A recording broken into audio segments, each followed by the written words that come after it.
Selamat malam semuanya. Di sini saya Teddy Kristianto dari FIP atau Fakultas Ilmu Pendidikan. Di sini saya akan memandu kalian dalam kelompok saham laki tentang bagaimana kita membahas tentang kekerasan seksual. Dan kekerasan seksual apa sih itu? Dan kita akan melihat dengan pengertian penyebab, dampak, contoh, pencegahan, dan kritik dan saran yang akan sangat berguna bagi wawasan kita tentang kekerasan seksual. Dan pertama, mari kita dengarkan dari penjelasan Kak Septi yang akan menjelaskan tentang lingkup pengertian. Silakan waktu dan tempat dipersilakan untuk Kak Septi. Terima kasih. Baik, Assalamualaikum warahmatullahi wabarakatuh. Sebelumnya aku ucapin terima kasih ke Kak Teddy karena sudah memberikan kesempatan dan juga waktunya. Perkenalkan, nama aku Septina Praditya Malik dari jurusan Kimia, Fakultas Matematika dan Ilmu Pengetahuan Alam. Nah, pada kesempatan kali ini aku mau memberikan opini aku tentang pengertian dari kekerasan seksual. Oke teman-teman, seperti yang kita tahu, kalau kekerasan seksual itu kan terdiri dari dua kata ya, yaitu dari kata kekerasan dan juga seksual. Nah, untuk kekerasan itu dapat diartikan sebagai suatu tindakan yang bertujuan untuk melukai, menyakiti, ataupun mencederai orang lain. Sedangkan untuk itu sendiri biasanya sering dikaitkan ataupun dihubungkan dengan organ intim dari seseorang. Jadi, kekerasan seksual dapat diartikan sebagai setiap tindakan, baik berupa perbuatan maupun ucapan yang dilakukan oleh seseorang untuk menguasai ataupun memanipulasi orang lain, serta membuat orang lain tersebut terlibat dalam suatu aktivitas seksual yang tidak dikehendaki. Jadi demikian teman-teman opini aku tentang pengertian dari kekerasan seksual. Apabila ada kesalahan, aku mohon maaf. Dan wassalamualaikum warahmatullahi wabarakatuh. Selanjutnya aku kembalikan ke moderator. Oke, terima kasih Kak Septi untuk penjelasannya. Dan yang kedua kita akan membahas tentang pengertian lagi, dan itu adalah aku sendiri sebagai moderator. Dan di sini saya akan menjelaskan tentang pengertian dari kekerasan seksual. Dan apa sih kekerasan seksual itu? Dan mari saya akan bacakan yang ya teman-teman. Jadi kekerasan seksual itu menurut saya sendiri adalah tindakan yang dimana memaksa korban untuk dipegang dan juga aba ataupun semacam itu, yang dimana dilakukan dengan cara pemaksaan, dan meskipun tanpa paksaan pun itu tetap saja tidak boleh teman-teman. Dan kekerasan seksual itu sendiri sangat berbahaya menurut aku sendiri, dan itu sangat tidak boleh sih menurutku. Emang hukumnya tidak boleh. Nah, seperti itu. Dan aku akan menjelaskan tentang gimana sih pengertian dari ahli-ahli. Yang pertama dari sebentar ya teman-teman, dari komunitas perlindungan perempuan, yang dimana ia mengatakan bahwa kekerasan seksual ada, sebentar teman-teman. Kekerasan seksual dari komunitas perempuan yang dilansir dari Rika Rosvianti mengatakan bahwa kekerasan seksual adalah setiap tindakan berupa ucapan maupun perbuatan yang dilakukan seseorang untuk menguasai atau memanipulasi orang lain serta membuat terlibatnya adalah aktivitas seksual yang tidak dikehendaki oleh korban. Dan mungkin itu saja yang bisa saya sampaikan dari pengertian dari kekerasan seksual. Dan selanjutnya kita membahas tentang pengertian yaitu Kak Ratna. Untuk waktu bisa dimulai dari 2 menit atau kurang juga boleh, dan tempat dipersilakan Kak Ratna. Maka Bismillahirrahmanirrahim. Assalamualaikum warahmatullahi wabarakatuh. Sebelumnya saya berterima kasih atas kesempatan yang telah diberikan kepada saya. Jadi untuk definisi daripada kekerasan seksual menurut perspektif saya, ada kondisi di mana seseorang melakukan hal-hal berbau seksualitas kepada entitas tertentu tanpa adanya persetujuan eksplisit. Jadi perlu digarisbawahi bahwa untuk kekerasan seksual dan juga pelecehan seksual itu sebenarnya adalah dua konsep yang berbeda. Dan karena kita membahasnya seksual, saya katakan bahwa kekerasan seksual itu adalah 2 atau 3 tingkat lebih ekstrim daripada pelecehan seksual. Nah, hal ini meliputi sentuhan di beberapa bagian seksualitas, baik ada pria maupun wanita dan oleh pria maupun wanita. Kemudian adanya tindak penjamahan organ vitalitas terhadap entitas korban, dan yang menunjukkan hal-hal berbau seksualitas. Dan kesemuanya itu dilakukan tanpa adanya persetujuan secara eksplisit. Jadi untuk persetujuan secara eksplisit itu adalah persetujuan yang dilakukan secara sadar oleh kedua belah pihak yang bersangkutan. Jadi apabila nanti kondisi entitas itu berada di titik kesadaran yang rendah, maka boleh jadi atau bisa dikatakan bahwa tindakan seksualitas yang dilakukan pada saat itu bisa masuk dalam kategori kekerasan seksual atau juga pelecehan seksual. Demikian opini yang dapat saya sampaikan, saya kembalikan ke moderator. Terima kasih banyak.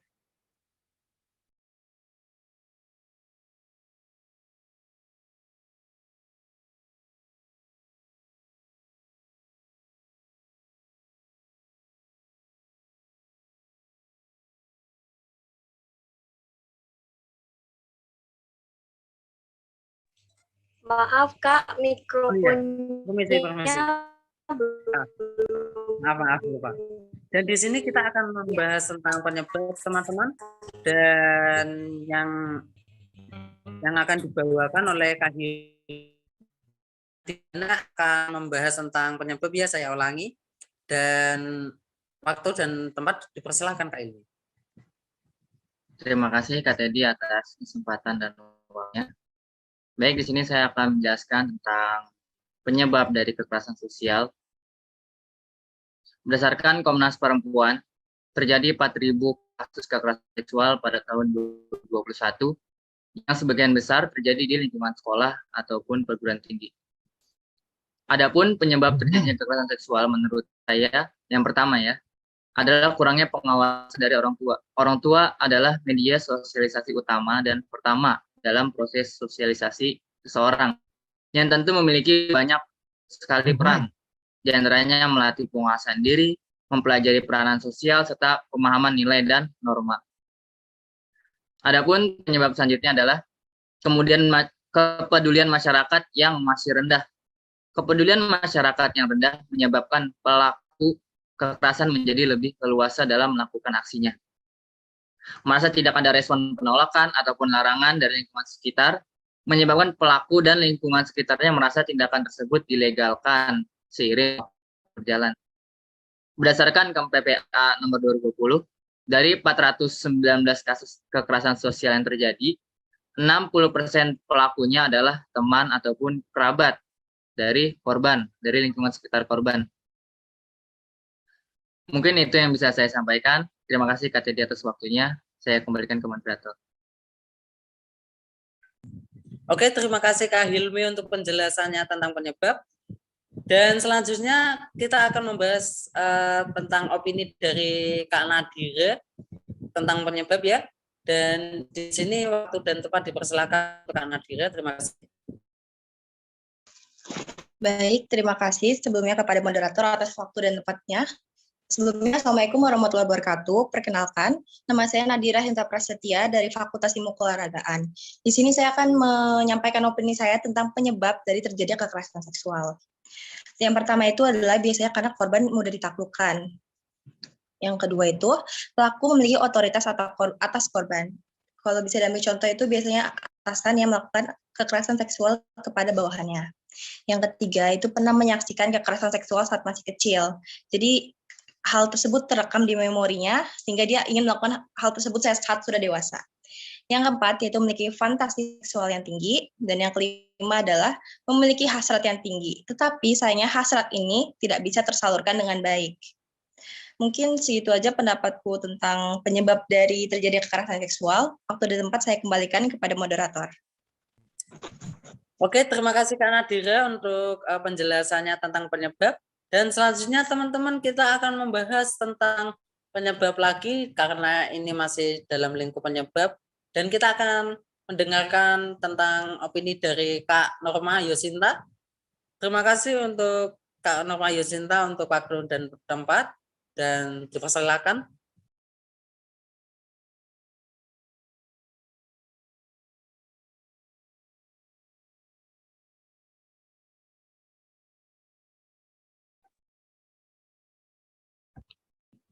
Kak, itu mic-nya.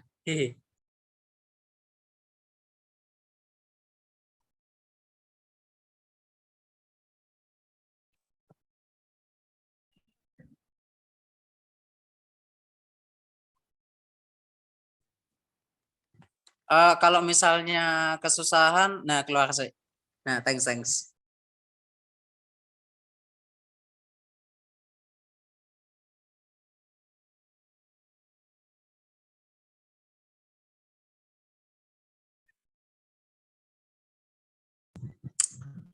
Maaf teman-teman semuanya, kita sedang ada kendala dalam Norma. Mungkin tunggu sebentar teman-teman. Oke. Jadi agak molor. Maaf ya.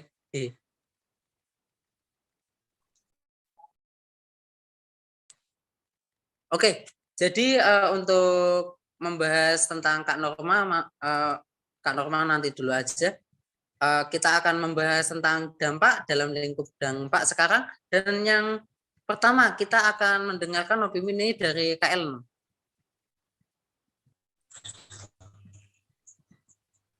Oke, terima kasih Kak Ellen. Waktu dan tempat dipersilakan Kak Ellen.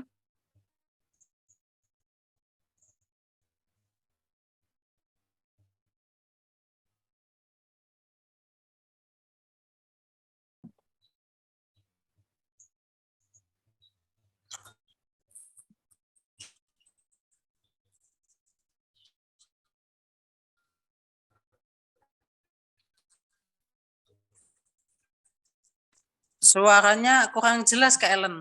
Tolong kalau misal kurang jelas itu videonya tolong dimatikan aja nggak apa-apa. Baik, terima kasih kepada moderator. Oke. Perkenalkan nama saya Zaini, korbannya. Dampak pelecehan seksual terhadap psikis korbannya tidak main-main. Tidak sedikit dari mereka yang mengalami trauma.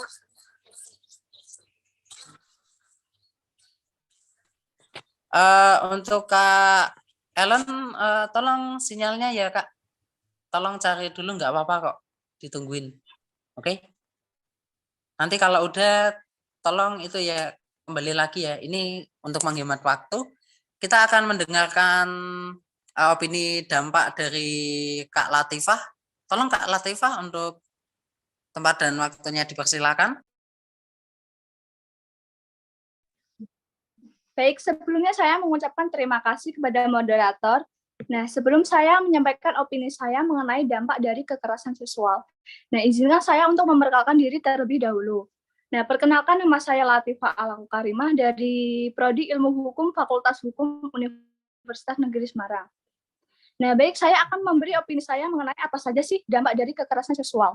Nah, jadi tindakan diskriminasi atau kekerasan seksual dapat menyebabkan depresi kepada korban. Korban yang mengalami pelecehan seksual biasanya mengalami trauma berat yang menyebabkan gangguan stres pasca trauma. Gangguan ini membuat korban memiliki rasa takut, cemas, stres yang berlebihan, disosiatif, atau menjauhkan diri dari lingkungan. Bisa disebut juga introvert. Serangan panik, gangguan makan dan tidur, atau bahkan bisa juga menyebabkan bunuh diri. Nah, jadi kurang lebihnya dampaknya sangat fatal ya bagi korban dari kekerasan seksual tersebut. Nah, kurang lebihnya begitu mengenai opini saya tentang dampak kekerasan seksual. Terima kasih.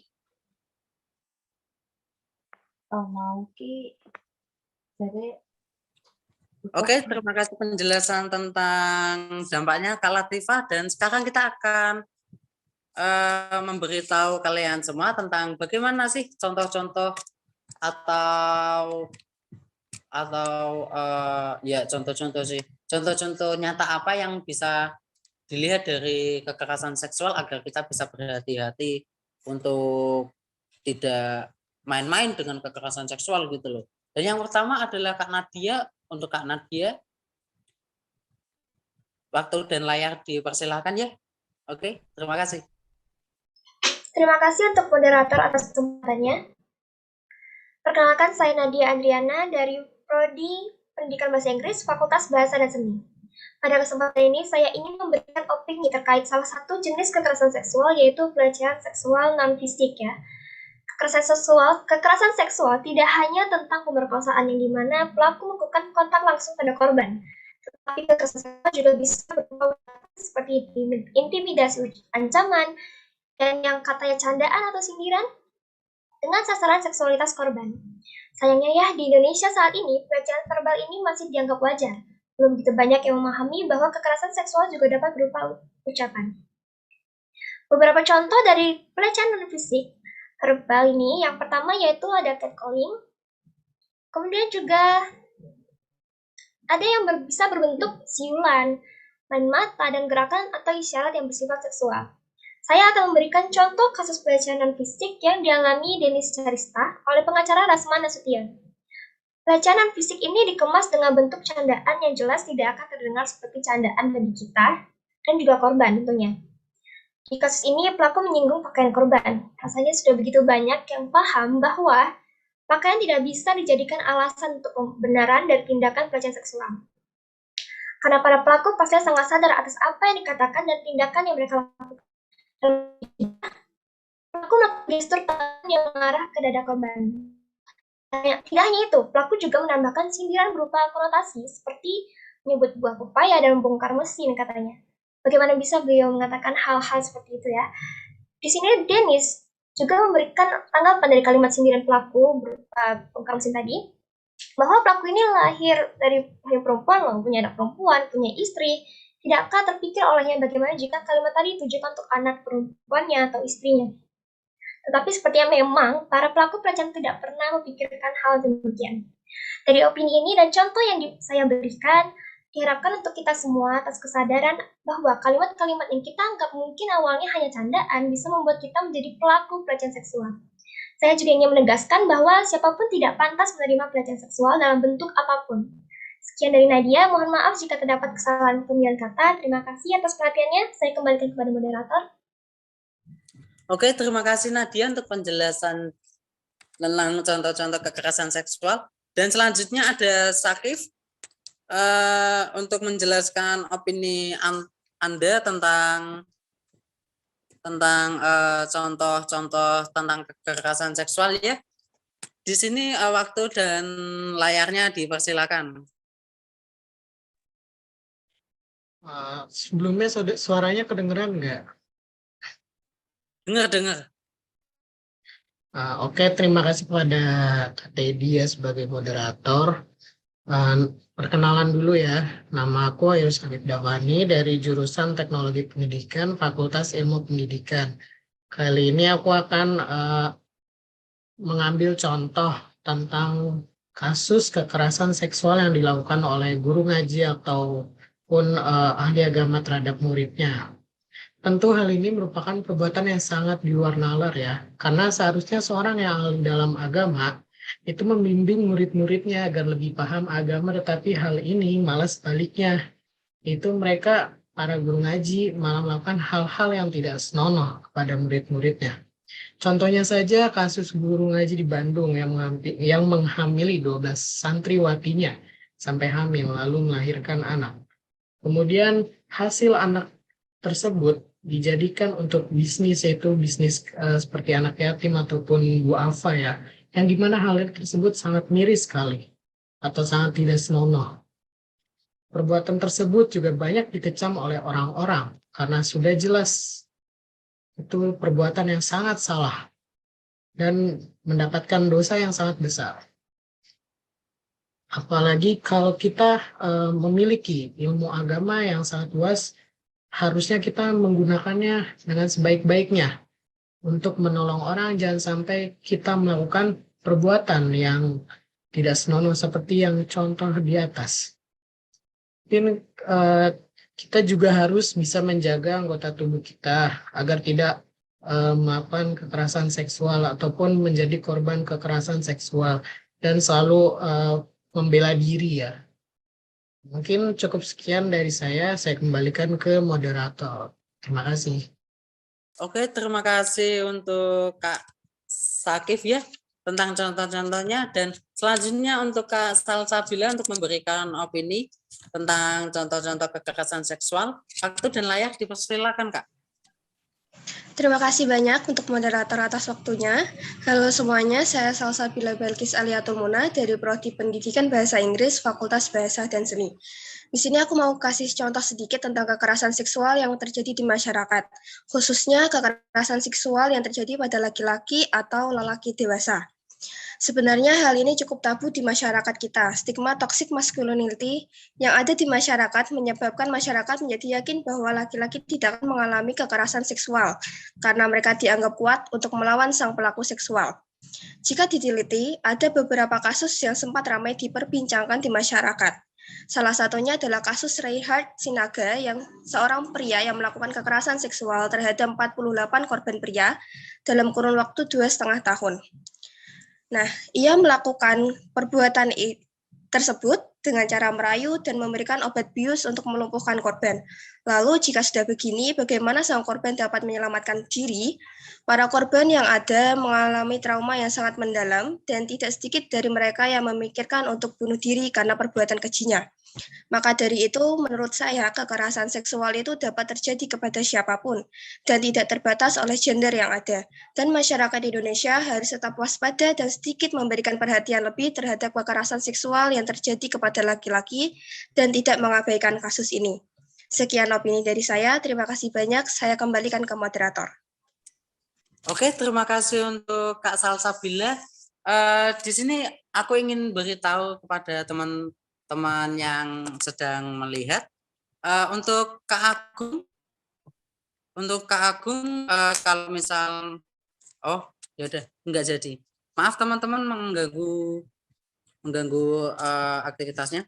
Yang pertama kita akan membahas tentang pencegahan ya lingkupnya. Yang pertama adalah Kak Agung untuk membahas tentang syarat tentang pencegahan kekerasan seksual. Waktu dan tempat dipersilakan Kak Agung.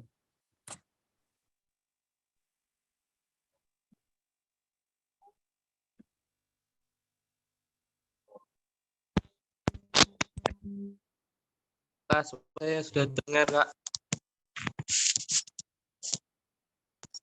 Oke, terdengar. Baik, saya mulai. Assalamualaikum warahmatullahi wabarakatuh. Perkenalkan, nama saya Muhammad Saputra Agung Pratama. Saya dari Program Studi Pendidikan Sosiologi dan Antropologi Fakultas Ilmu Sosial. Pada kesempatan kali ini, saya akan memberikan opini mengenai pencegahan kasus kekerasan seksual di lingkungan kampus. Kasus kekerasan seksual ini sudah didasari oleh Peraturan Kemendikbudristek Nomor 30 Tahun 2021 yang di dalamnya mengenai sanksi bagi pelaku pelecehan seksual, upaya pendampingan, perlindungan, pemulihan bagi korban. Dari Peraturan Pencegahan Tindak Kekerasan Seksual di lingkup kampus dapat dijabarkan sebagai berikut. Yang pertama, pihak kampus harus memiliki regulasi dan pedoman yang jelas mengenai kasus kekerasan seksual yang di dalamnya memuat sanksi pada pelaku dan jaminan pada korban. Yang kedua, pihak kampus melakukan kampanye pencegahan pelecehan seksual. Hal tersebut dimaksudkan untuk memberikan sosialisasi kepada para sivitas akademika agar tidak terjadi tindak pelecehan seksual. Pihak kampus dapat bekerja sama dengan organisasi kemahasiswaan.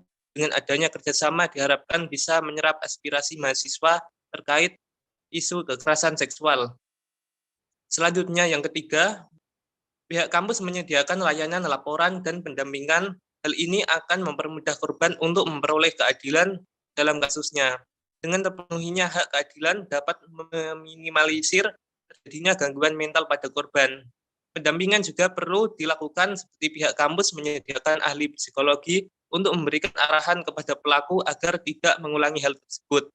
Pendampingan untuk korban dapat dilakukan sebagai upaya untuk memulihkan keadaan mental korban. Yang terakhir, pihak kampus menyediakan jaminan sosial berupa dana untuk pengobatan penggantian kerugian baik fisik maupun non-fisik pada korban kekerasan seksual. Demikian yang dapat saya sampaikan, kurang lebihnya minta maaf. Assalamualaikum warahmatullahi wabarakatuh. Saya kembalikan kepada moderator. Oke, terima kasih untuk Kak Agung. Dan yang kedua, kita akan membahas tentang pencegahan lagi, teman-teman. Yang dimana kita akan membahas tentang pencegahan kekerasan seksual ini. Yang dimana akan disampaikan oleh Kak Uswatun. Mohon tempat dan waktunya tempat dan layarnya dipersilakan, Kak. Maaf. Baik, terima kasih kepada moderator. Perkenalkan, nama saya Uswatun Hasana dari jurusan Pendidikan Guru Sekolah Dasar Fakultas Ilmu Pendidikan. Kasus kekerasan seksual seakan tidak ada habisnya. Hampir setiap hari kita mendengarkan kasus tersebut di media sosial atau di surat kabar. Oleh karena itu, upaya pencegahan kekerasan seksual perlu dilakukan. Beberapa contoh pencegahan secara umum. 1. Membangun sikap saling menghargai antara laki-laki dan perempuan sehingga akan terhindar dari perilaku yang mengarah pada kekerasan seksual karena menganggap bahwa setiap orang memiliki hak untuk dilindungi dan dihormati. 2. Pembuat kebijakan pun harus segera menjadikan pendidikan seks sebagai suatu pelajaran wajib karena dapat dilihat bahwa masih maraknya kasus kekerasan seksual. Dengan adanya pendidikan seks ini, maka akan membentuk suatu pemahaman yang sama akan bahaya dan dampak yang ditimbulkan dari kekerasan seksual. 3. Orang tua pun harus memperhatikan pergaulan anak agar terhindar dari kemungkinan melakukan atau menjadi korban kekerasan seksual dan memberikan pemahaman mengenai cara menghormati orang lain dan tidak melakukan tindakan yang berkaitan dengan kekerasan seksual. Adapun pencegahan yang dapat kita terapkan. 1. Jangan percaya penuh kepada orang. 2. Bersikap tegas. 3. Membekali diri dengan pendidikan seksual. 4. Kuasai beberapa cara melumpuhkan lawan. 5. Mempersiapkan alat pelindung diri. Salah satu bentuk persiapannya adalah membawa alat perlindungan seperti semprotan cabai atau alat strum di dalam tas. 6. Hindari berpergian dengan orang yang baru dikenal. Sekian yang dapat saya sampaikan. Semoga dapat bermanfaat bagi kita semua dan mohon maaf apabila ada salah kata. Saya kembalikan ke moderator. Baik, Kak. Terima kasih untuk penjelasannya, Kak Salsabila. Dan untuk kali ini Kak Norma Yusinta sudah mulai bisa mengerjakan, apakah betul, Kak? Iya, Kak, bisa. Untuk suaranya tolong. Kedengeran nggak? Kedengeran. Tolong lebih lagi, Kak. Halo? Oke, nggak apa-apa. Nggak apa ya. Oke. Baik, terima kasih kepada Kak Teddy selaku moderator. Perkenalkan, aku Norma Yusinta dari jurusan Pendidikan Ilmu Pengetahuan Sosial, Fakultas Ilmu. Saja sih penyebab kekerasan lingkungan masyarakat. Yang pertama, kekerasan seksual terjadi dimulai dari adanya cara berpikir yang tidak setara sehingga menyebabkan salah satu pihak dijadikan objek seksual. Kerap sekali korban kekerasan seksual adalah perempuan dan anak. Sedihnya, korban seringkali disalahkan dalam kasus tersebut. Akibatnya, korban takut melaporkan apa yang terjadi terhadap mereka. Yang kedua, ada victim blame. Masih adanya sikap menyalahkan korban yang mengalami kekerasan seksual, seperti salah sendiri pulang malam atau lihat saja bajunya kebuka gitu. Ada narasi seolah-olah pihak korbanlah yang sengaja memancing kejadian kekerasan seksual tersebut. Yang ketiga, adanya relasi kekuasaan yang tidak seimbang. Relasi kekuasaan yang tidak seimbang antara guru dan murid, di mana guru lebih dominan atas muridnya, menyebabkan seorang pelajar memiliki potensi memiliki tindakan kekerasan seksual. Dalam hal ini, korban seringkali berada di bawah ancaman pelaku, misalnya diancam untuk tidak naik kelas, nilai turun, dan ancaman lainnya. Mungkin hanya itu yang bisa aku sampaikan, kurang lebihnya mohon maaf. Aku kembalikan ke Kak Teddy selaku moderator. Oke, terima kasih untuk Kak Norman Yosinta ya. Untuk selanjutnya Kak Ellen, apakah bisa mendengar? Bisa? Oke, suaranya sudah jelas. Oke, mohon dimulai. Baik, terima kasih kepada moderator. Maaf jika tadi ada sedikit kendala. Perkenalkan, nama saya Zelimis Munanda, saya dari Fakultas Bahasa dan Seni. Di sini saya akan menjelaskan mengenai dampak dari kekerasan seksual. Yang pertama adalah bencana psikis bagi korbannya. Dampak pelecehan seksual terhadap psikis korbannya tidak main. Tidak sedikit dari mereka yang mungkin mengalami trauma batin usai tragedi yang memilukan tersebut. Dilansir dari LifeScan, studi pada tahun 2009 mengatakan bahwa wanita yang mengalami pelecehan seksual akan mengalami PTSD 4 kali lebih parah daripada mereka yang mengalami kejadian traumatis yang lain. Berikut ini juga beberapa dampak pada psikis yang umumnya terjadi, diantaranya seperti mudah marah, merasa selalu tidak aman, mengalami gangguan tidur, mimpi buruk, ketakutan, cemas, punya rasa malu yang besar, shock, frustasi, menyalahkan sampai mengisolasi diri sendiri, bahkan stres hingga depresi. Dr. Helen Wilson mengatakan jika di antara wanita yang mengalami kekerasan seksual, 90% dari mereka menunjukkan gejala stres yang akut. Dalam beberapa kasus pelecehan seksual juga bisa menyebabkan PTSD. Hal yang paling mengkhawatirkan menurut para ahli di National Institute of Mental Health, jika PTSD yang tidak ditangani dengan baik bisa menimbulkan keinginan korban untuk bunuh diri. Sekian yang dapat saya sampaikan, dampak dari kekerasan seksual kurang lebihnya seperti itu. Saya kembalikan ke moderator. Oke, terima kasih untuk Kak Ellen. Dan selanjutnya kita akan membahas tentang untuk Kak Uswatun, apakah sudah ya tadi? Mohon maaf. Ya, sudah. Oke, terima kasih. Dan yang selanjutnya kita akan membahas tentang kritik dan saran teman-teman. Untuk mungkin kritik dan sarannya untuk bagaimana caranya mengatasin atau kritikan untuk apa sih? Untuk UNES sendiri dan juga untuk sektor yang ada di Indonesia ini. Terima kasih untuk Kak Nadia sudah menyempatkan waktunya dan mohon untuk membicarakan tentang opininya. Waktu dan layar dipersilakan Kak Nadia. Baik, terima kasih atas kesempatan dan waktunya. Selamat malam semuanya. Perkenalkan, saya mahasiswa baru. Nama saya Nadia Zarotunisa, mahasiswa baru Prodi Pendidikan Ilmu Pengetahuan Sosial, Fakultas Ilmu Sosial. Setelah mendengar opini teman-teman soal kekerasan seksual ini, mungkin saya akan menambahkan sedikit pada opini mengenai kritikan dan saran yang tertuju pada semua kalangan, terkhusus untuk lembaga pendidikan dan juga kementerian. Baik, yang pertama mungkin dari masyarakatnya sendiri. Masyarakat harus mulai melek dan lebih paham soal dampak-dampak negatif yang ditimbulkan dari kekerasan seksual itu sendiri dan mulai berbenah menemukan cara bagaimana caranya menjadikan lingkungannya terbebas dari kekerasan seksual. Lalu mungkin bukan hanya masyarakatnya namun juga pemerintah dan kementerian harus lebih memberikan penanganan yang serius soal kekerasan seksual ini. Salah satunya adalah Kemendikbudristek harus merevisi kembali soal peraturan nomor 30 tahun 2021 tentang pencegahan dan penanganan kekerasan seksual di perguruan tinggi yang sempat ramai diperbincangkan karena pasalnya yang sangat kontroversial. Selanjutnya, pemerintah bisa mulai menerapkan sanksi serius soal kekerasan seksual di kalangan perguruan tinggi ini dengan menjatuhi hukuman seperti menurunkan akreditasi atau bahkan mencabut izin operasional perguruan tinggi tersebut.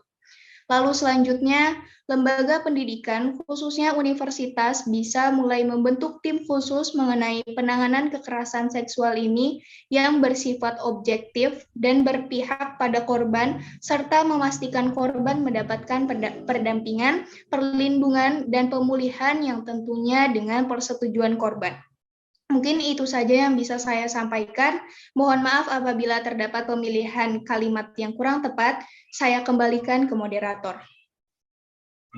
Oke, terima kasih Kak Nadia untuk penjelasan kritik dan sarannya. Dan selanjutnya kita akan mendengarkan opini dari Kak Ana, yang dimana akan membahas tentang kritik dan saran.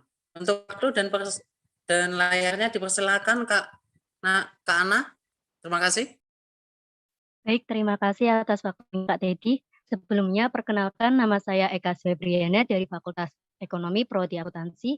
Saya ingin menyampaikan opini saya mengenai kritik terhadap beberapa oknum kepolisian terkait penanganan korban kekerasan seksual.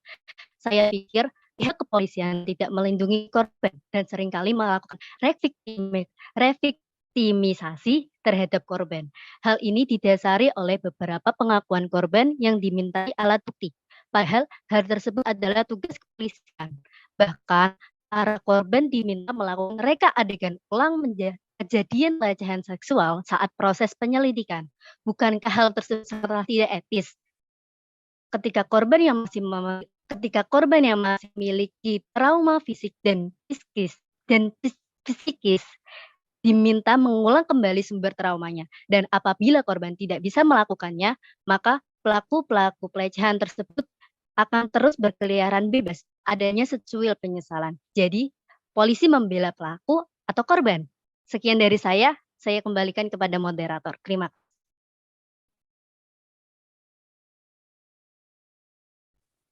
Oke, terima kasih untuk waktunya Kak Ana, dan sampai di sini kita sudah sampai ke penghujung acara dan semua teman-teman yang ada di sini sudah menyampaikan opininya. Dan untuk penutupan saya ucapkan minta maaf sebesar-besarnya dan juga mewakili teman-teman yang sudah memberikan opini. Maaf juga sudah salah kata dan juga masih ada kekurangan yang ada di diri kita, dan mohon dimaklumi. Dan selamat malam. Assalamualaikum warahmatullahi wabarakatuh. Salam sejahtera, Om Swastiastu, dan Namo Buddhaya. Terima kasih. Oke.